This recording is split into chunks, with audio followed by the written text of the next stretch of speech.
Think back to when you were 14 years old. You're at school and you're being asked to choose your GCSEs. Think for a moment. Were you clear about the path you take, education or career-wise? Well, here's me, little old year 9 me, and I was sitting in my head of year's office, inhaling that half-stale book smell mixed with coffee, being asked that very question. Students are pattering around in the corridor outside, my mind is wandering, trying to guess what class they have next, knowing mine is maths and worrying about being caught out on my maths homework, which I definitely didn't use a calculator for. In year 9, I barely knew what I wanted to do for my GCSEs, let alone further education, higher education, or a career beyond. At that stage in my life, I had absolutely no idea. I was looking forward to lunchtime because I'd made my favourite sandwiches that day, cheese and pickle, if you're wondering. But when it came to my next steps, I was just complacent, a little meh. Education was just a stage I was eventually going to get past, and then I'd get a job and earn money, I guess. I didn't really think about it that much. How many of you were the same or similar? Fast forward 5, 10, 15 years into the future, where were you then? Where are you now? Are you where you expected? All the nervous pre-interview moments, sat in a chair waiting, thinking, is this really what I want? Or do I stand a chance of being hired? Or maybe even, I'm too good for this. I feel like I want or can do more. When you think about it, did your secondary education prepare you for the working world and the life that came with it? Did it harbour your passions? Did it help you grow a love of learning? And because I'm already asking a lot of questions here, another one to ponder for you. What even is the role of secondary education in today's society? Imagine if it's to focus on growth, not grades, building passions, not barriers. Well, I'd like to take you along on the journey that led me to discover just that, a launchpad if you like. 8 years after I decided what to do for my GCSEs, I passed them. I'd passed my A-levels, gone to university, and got a postgraduate certificate in education, and I was back in the classroom, hungry to be a force of change and inspiration, to be different from all those sucky teachers of the past and make my mark on tomorrow's generation. Suddenly, I'm inhabiting those very offices I sat in year 9, the smell of coffee and stale books having taken on a whole new meaning. My first role was teaching Resit English GCSE at a further education college, one where the receptionist actually greeted me by asking if I was a student. Regardless, at the start I was all like, hells yeah, I'm gonna make them love books. I was so fired up, I was passionate, and I was ready. And at the same moment I was getting ready to teach my first class, Charlie, a plumbing student, is lining up outside the classroom for his first GCSE English Resit class at college.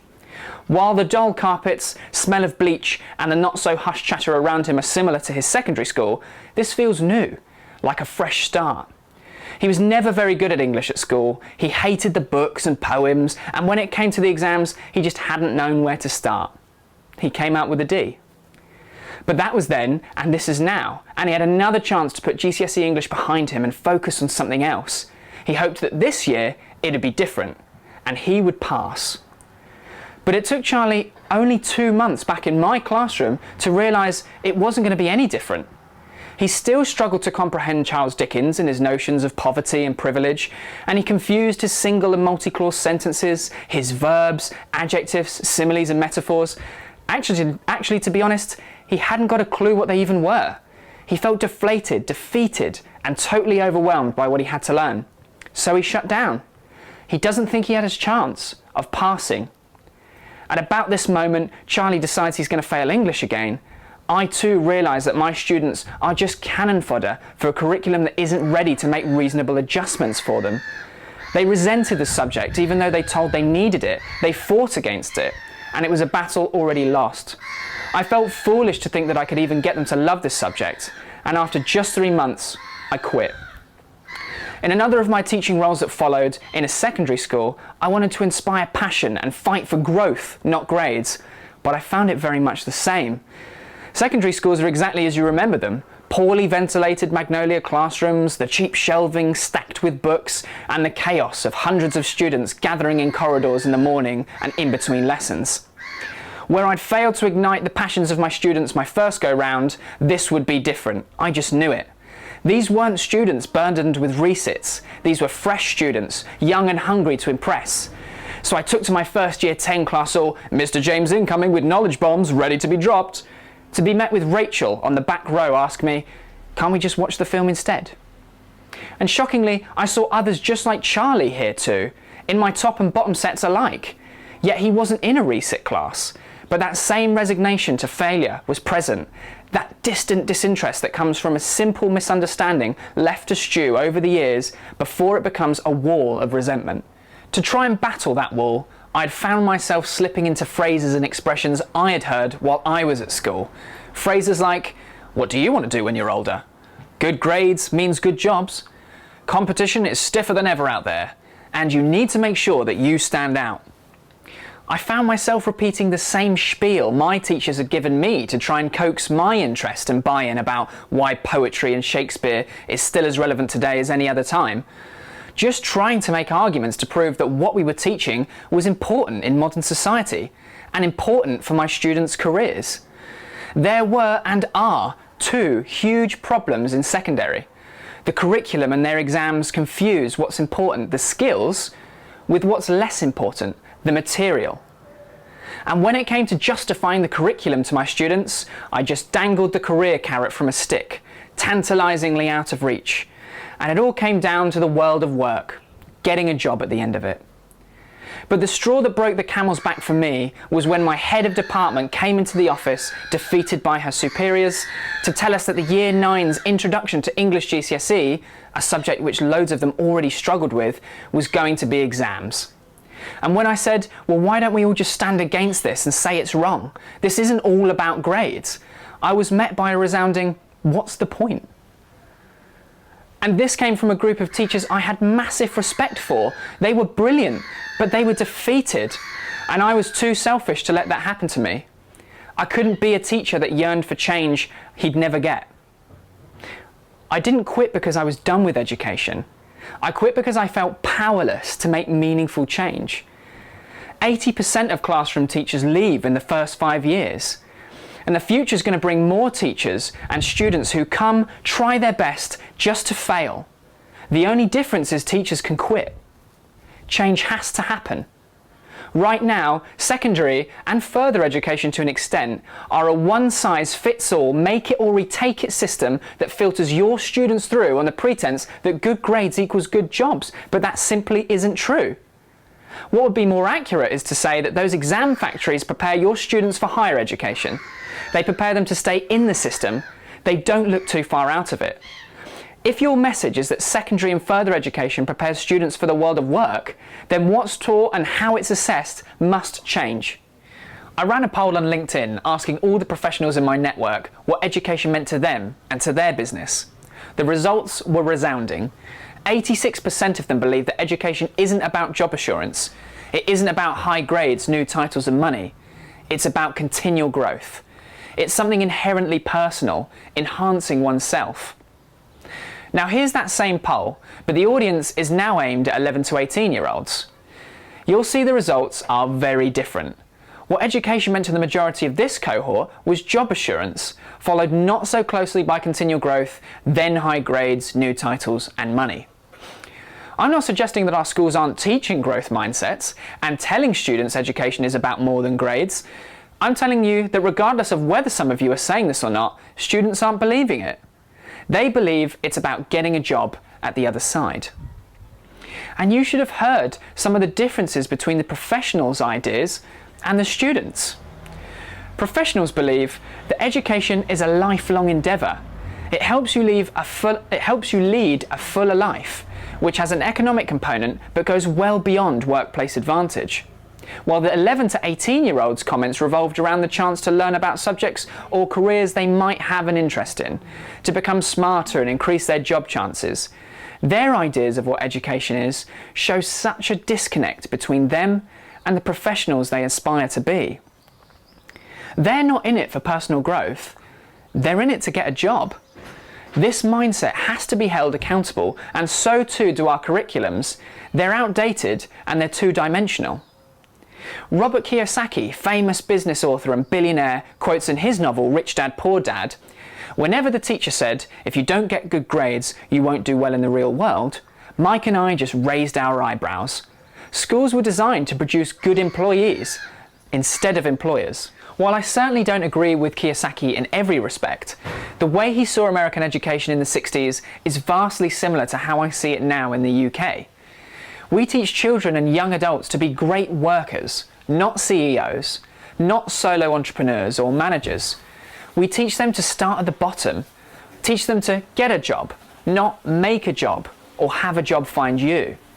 And when I polled a group of people of varying ages to rank how prepared they felt for the world of work after secondary and further education, I got a really scary 4 out of 10. The main skill my survey respondents asked for? Life skills. Money management, business understanding, employment rights, conflict resolution and resilience, and so on. Some respondents said they were flabbergasted with the responsibility of university, or equally distraught when they were looking for their first job, get a placement or similar.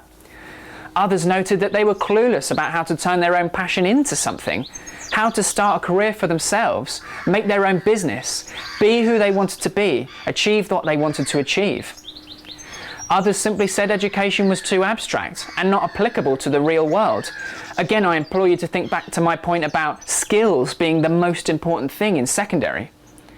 But the most damning responses said that they just felt like a statistic, a ticked box. And these were not all people that hated school, by the way, quite the opposite. They were the girl laughing at lunchtime with her friends who achieved highly in most of her subjects and had good relationships with their teachers. They aren't all sadistic lowlifes skulking in a room. No, they're successful and smart people critically reflecting on their time in school. And you might say, well, how very hypocritical of them then to say that education did not prepare them for when they're successful now. But you'd be wrong to think that. These people made themselves into something because they had to. Otherwise their score would have been higher than 4 out of 10, wouldn't it? The question we should really be asking is how different would their lives be if they'd all answered 10? So what are we to do? Well, I say we start by fixing what education stands for. If we want secondary education's role to be preparing our sons and daughters for the next stage of education, let's make that resoundingly clear and quit all this ridiculous rhetoric about job preparation and just be honest about it. But if we want secondary education to really prepare our sons and daughters for the real world, let's change it, starting with its curriculums. Education comes from the Latin word educo, which is about internally finding yourself in the world. I lead forth, I raise up, out of myself. So when did we stop concentrating on the individual and their growth? Why are exams that so harshly and instantaneously judge and decide our children's future okay? When will we realise that harbouring passion is more important than anything else? And I know changing focus doesn't mean that your students will be ready to listen. No, we need to harbour their passions. If we simply supplement curriculums, they'll see past it. They won't engage with it. You must feed your students their own passion.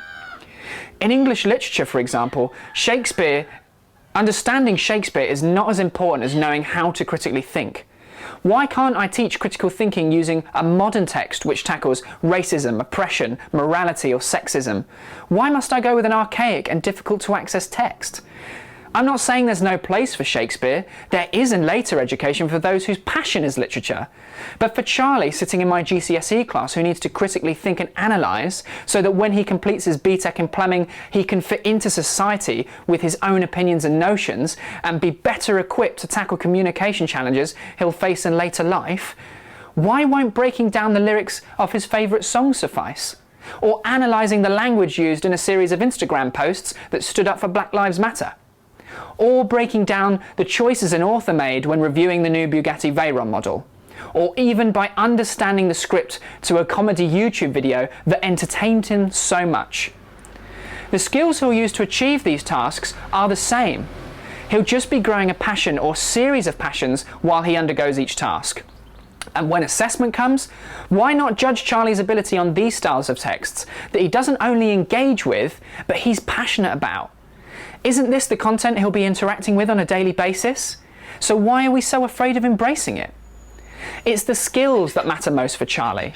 It's growth, not grades. It's harbouring the want and passion to learn. It's making him understand that education is not about exams and getting a job. It's about finding something you're passionate about and pursuing it. Secondary education is about life skills, not exam skills. Building passions, not barriers. Your children, your students, and you as teachers need to be self-fulfilled, self-guided and important.